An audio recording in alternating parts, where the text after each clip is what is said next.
যাও ওই ঝর্ণার নিচে দাঁড়িয়ে স্নান করো। প্রকৃতি দেবীর কথা মতো ইন্দ্রাণী ঝর্ণার জলে দাঁড়িয়ে পড়ে। তারপর সেখান থেকে বেরিয়ে আসতেই রামচন্দ্রপুর গ্রামে এক গোয়ালার দুই বউ ছিল। বড় বউয়ের নাম ইন্দ্রাণী আর ছোট বউয়ের নাম লাবণ্য। লাবণ্যর যেমন রূপ তেমনি মাথা ভর্তি চুল, আর বড় বউ ইন্দ্রাণীর মাথায় চুল নেই বললেই চলে। শোনো বড় বউ, আমি দুধ নিয়ে শহরে যাচ্ছি, দুদিন পর ফিরবো। তুমি ছোট বউয়ের যত্ন নিও আর ওর কথা মতো চলবে, ঠিক আছে? আমি আসছি। এই কথা বলে বিমল দুধ নিয়ে বাড়ি থেকে বেরিয়ে পড়ে। তারপরেই উনি আমার রূপের যত্ন নিতে বলেছেন, আমি শুধুই রূপচর্চা করব। তুমি সংসারের সব কাজ করে সময় মতো আমার খাবার ঘরে দিয়ে যাবে। আচ্ছা ঠিক আছে লাবণ্য, তোকে কিচ্ছু করতে হবে না, আমি সব কাজ করে নেব। বড় বউ ইন্দ্রাণী ঘরের সব কাজ করতে থাকে, কিন্তু ছোট বউ এতই হিংসুটে, বড় বউ ঝাঁট দিলে সে আবার নোংরা ফেলে দেয়। বাসন মাজলে আরো বাসন দিয়ে মাজতে বলে। রান্না করলে তাতে ইচ্ছে করে নুন মিশিয়ে খারাপ করে দিয়ে আবার রান্না করতে বলে। এমনই একদিন সকালে ছোট বউ চুল আঁচড়াচ্ছিল। লাবণ্য, তোর চুলে তো খুব জট পড়েছে দেখছি, আমি কি তোর চুল আঁচড়ে একটু তেল মাখিয়ে দেব? ঠিক আছে দাও, তবে কিন্তু হিংসে করে আমার চুল ছিঁড়ে তোমার মতো ন্যাড়া টাকলি করে দিও না যেন। লাবণ্য, তোর চুলে যে খুব জট পড়েছে রে, ভালো করে চিরুনিই দেওয়া যাচ্ছে না। মরে গেলাম রে, তুমি ইচ্ছে করে আমার চুল ছিঁড়ে টাক করে দিতে চাইছো তাই না? কই দেখি দেখি চিরুনিটা। ও মা গো, এতগুলো চুল ছিঁড়েছো! দাঁড়াও, আজ আমি তোমার বাকি কটা চুলও ছিঁড়ে দেব। এই কথা বলে ছোট বউ লাবণ্য বড় বউয়ের ওই অল্প কটা চুল ধরে টানতে থাকে। ছোট, ছাড়, লাগছে আমার। আমি ইচ্ছে করে তোর চুল ছিঁড়ে নি ছোট, অনেক জ্বর ছিল। যে কটা চুল ছিল সে কটাও ছিঁড়ে দিয়েছি, এবার দেখ কেমন লাগে। এমন কেন করলি লাবণ্য? আমার বাকি কটা চুল তুই ছিঁড়ে দিলি। স্বামীর অবহেলা, তোর এইরকম অত্যাচার আমি আর সহ্য করতে পারছি না। আমি আর এই সংসারে থাকবো না। হ্যাঁ হ্যাঁ, তুমি আজই বিদায় হও। ছোট বউ লাবণ্যর মুখে এমন কথা শুনে বড় বউ মনের দুঃখে কাঁদতে কাঁদতে বাড়ি থেকে বেরিয়ে পড়ে। তারপর জঙ্গলের মধ্যে নদীর ধার দিয়ে হাঁটতে থাকে। এমন সময় তার চোখে পড়ে এক জলপরী। নদীতে জলপরীটা ওইভাবে কাঁদছে কেন, দেখি তো কাছে গিয়ে। এই কথা বলে ইন্দ্রাণী জলপরীর কাছে যায়। তোমার কি হয়েছে জলপরী, তুমি এইভাবে কাঁদছো কেন? আমি অনেক দিন ধরে কিছু খাইনি, খুব খিদে পেয়েছে আমার। আমার কাছে তো কোনো খাবার নেই, কিন্তু দাঁড়াও, ওই গাছ থেকে কিছু আম কুড়িয়ে এনে তোমায় দিচ্ছি। ইন্দ্রাণী আম কুড়িয়ে নিয়ে এসে জলপরীকে দেয়। জলপরী আম খেয়ে বলে, শান্তি, তোমার অনেক ভালো হোক। এরপর ইন্দ্রাণী আবারও নদীর ধার দিয়ে হাঁটতে থাকে, আর কিছু দূর গিয়ে দেখে একটা ডাইনি নদীর ঘাটে বসে খুব কষ্ট পাচ্ছে। ওরে বাবারে, এ তো দেখি এক ডাইনি। ভয় নেই, আমি তোমার কিচ্ছু করবো না। মাছ খেতে গিয়ে আমার গলায় কাঁটা আটকে গেছে, আমার খুব কষ্ট হচ্ছে, সাহায্য করো আমায়। তখন ইন্দ্রাণী একটি লেবু কুড়িয়ে নিয়ে ডাইনিকে দেয়, আর লেবুর রস খেতেই সাথে সাথেই ডাইনির গলার কাঁটা নেবে যায়। আমি তোমার জন্যই কষ্টের হাত থেকে বাঁচলাম, দেখবে তোমারও একদিন ভালো হবে। এরপর ইন্দ্রাণী হাঁটতে হাঁটতে জঙ্গলের আরো গভীরে পৌঁছায়। সেখানে এক অপরূপ সুন্দরীকে ধ্যান করতে দেখে। এই নিশ্চয়ই এই জঙ্গলের দেবী, আমি ওই দেবীর কাছে যাই। এই কথা বলে ইন্দ্রাণী প্রকৃতি দেবীর কাছে গিয়ে বলে, হে দেবী, আমি বড়ই অভাগী, আমায় দয়া করুন দেবী। এতদিন পর্যন্ত তোমার চুল ও রূপের জন্য তোমার সাথে খুবই অন্যায় হয়েছে, কিন্তু তোমার মন খুবই সরল ও পরিষ্কার, তাই আমি তোমার রূপ ও চুল ফিরিয়ে দেব।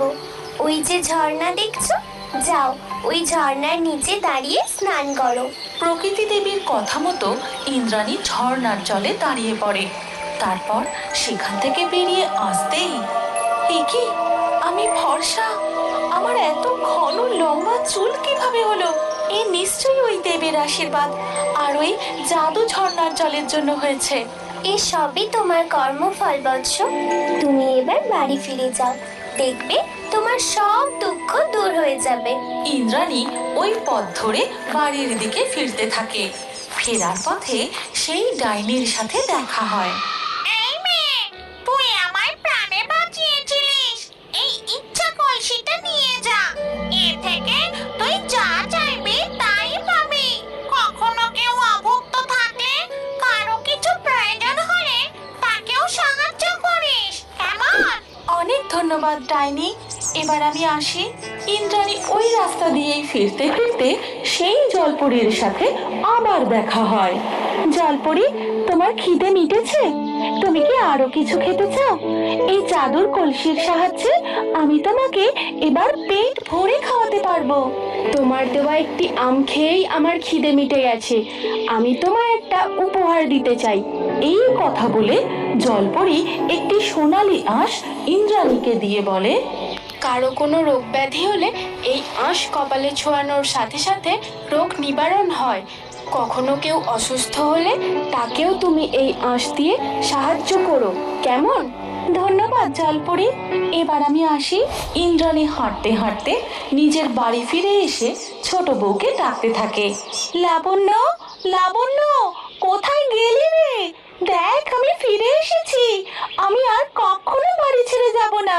ছোট বউ ঘর থেকে বেরিয়ে ইন্দ্রাণীর রূপ ও ঘন লম্বা চুল দেখেই, এ কি, কে তুমি?